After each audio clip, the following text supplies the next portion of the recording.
आज मी बनवत आहे पनीर भुर्जीची रेसिपी। ही खूपच चविष्ट लागते आणि आपण सर्वजणी भाकरी, पुरी किंवा चपातीसोबत खातो। पनीर भुर्जी तुम्ही पण बनवत असाल, पण माझ्या पद्धतीने अशी एकदा बनवून पहा, खूपच सुंदर लागते। तर नमस्कार, मी प्रेरणा तुमचं सर्वांचं अगदी मनापासून स्वागत करत आहे। तर त्यासाठी लागणारं साहित्य आपण पाहूया। इथे मी पाव किलो पनीर घेतलं आहे, 1 टेबलस्पून आलं लसूण पेस्ट, 1 टेबलस्पून हिरवी मिरची बारीक कापून, 1 टोमॅटो मोठा, कोथिंबीर थोडीशी आणि 2 मोठे कांदे बारीक चिरून मी घेतले आहे। अजून पण मसाले लागणार आहेत, तर ते काय लागतील ते आपण पुढे पाहूया। तर त्यासाठी मी इथे एक पॅन घेतलं आहे, त्याच्यामध्ये मी 1 टेबलस्पून बटर घेतलं आहे। तुम्ही इथे तूप पण वापरू शकता, तुपामध्ये पण खूपच छान लागते। तर आता आपलं हे बटर मेल्ट झाले आहे, तर आपण आता थोडं अजून मेल्ट करून घेऊया। मेल्ट झाल्यानंतर ह्याच्यामध्ये 1 चमचा जिरं घालून घेते। जिरं ह्याच्यामध्ये छान असं भाजून घ्यायचं। जिरं घालून झाल्यावर मी ह्याच्यामध्ये आता कांदा घालून घेते। पूर्ण कांदा घालून घेतल्यावर हा कांदा आपल्याला थोडा लालसर करून घ्यायचा आहे। ही पनीर भुर्जी खायला अतिशय चविष्ट लागते, तुपामध्ये किंवा बटरमध्ये केलेली। तर आपला कांदा आता जवळजवळ होत आला आहे, थोडं असं झाकून ठेवते, मग अजून थोडा नरम होईल। हे पहा, आता आपण छान ढवळून घेऊया। आपला कांदा व्यवस्थित भाजला ना की पनीर भुर्जीला खूप छान चव येते। परत एकदा थोडंसं झाकून ठेवलं आहे मी, जेणेकरून कांदा आतपर्यंत शिजला पाहिजे। तर आता आपला कांदा जवळजवळ होत आला आहे, तर ह्याच्यामध्ये मी हे आलं लसूण क्रश करून टाकलेलं आहे मी, कारण पेस्ट टाकली तर ती अशी टोपाला पण चिकटते आणि स्वाद थोडा वेगळाच येतो, उग्र स्वाद येतो, म्हणून मी असं चॉप करून टाकली।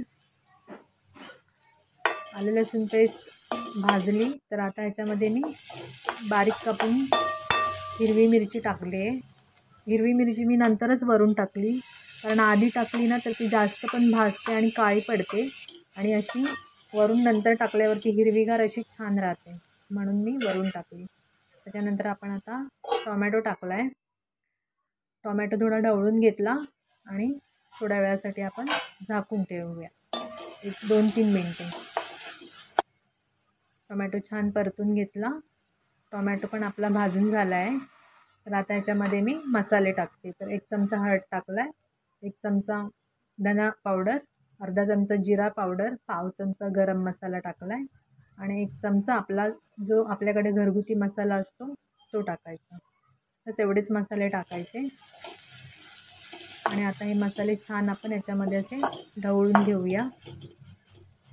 ही पनीर भुर्जी करायला जास्त वेळ लागत नाही, पटकन होते। तर आता ह्याच्यामध्ये थोडंसं मी कोमट पाणी घालून घेते आहे।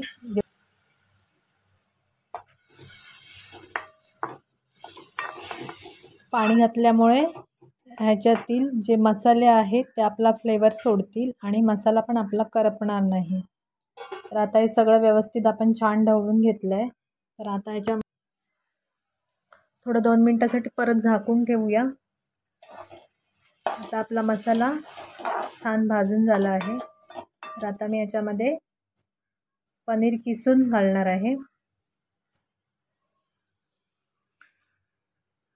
आता ह्याच्यावर पनीर असं किसून घ्यायचं। हे बघा, माझ्याकडे जी किसणी आहे ती थोडी छोटी आहे, तुमच्याकडे मोठी असेल तर मोठी किसणी घेऊन असं किसायचं।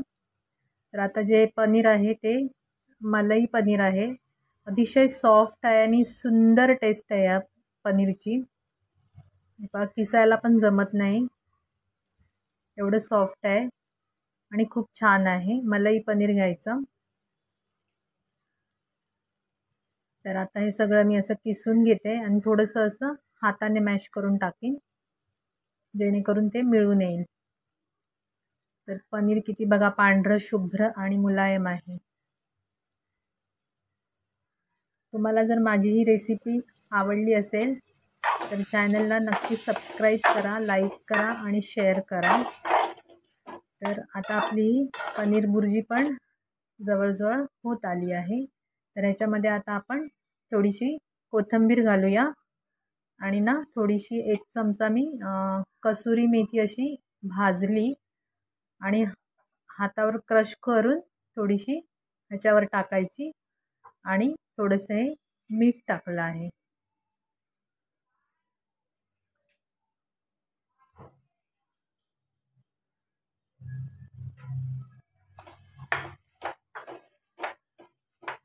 तर कसुरी मेथी टाकल्यामुळे आपल्या पनीरला खूपच अप्रतिम असा चव येतो आणि भाजी खूपच टेस्टी लागते.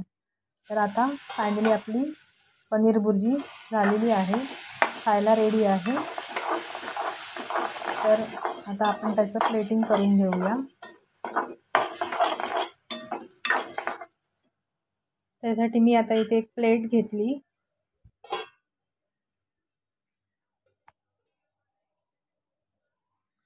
तर प्लेटमध्ये मस्त पनीर बुर्जी अशी काढून घेऊया.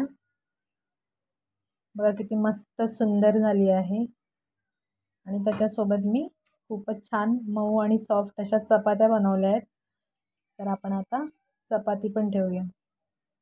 चपाती आणि पनीर बुर्जी अतिशय भारी लागते आणि खूप टेस्टी लागते.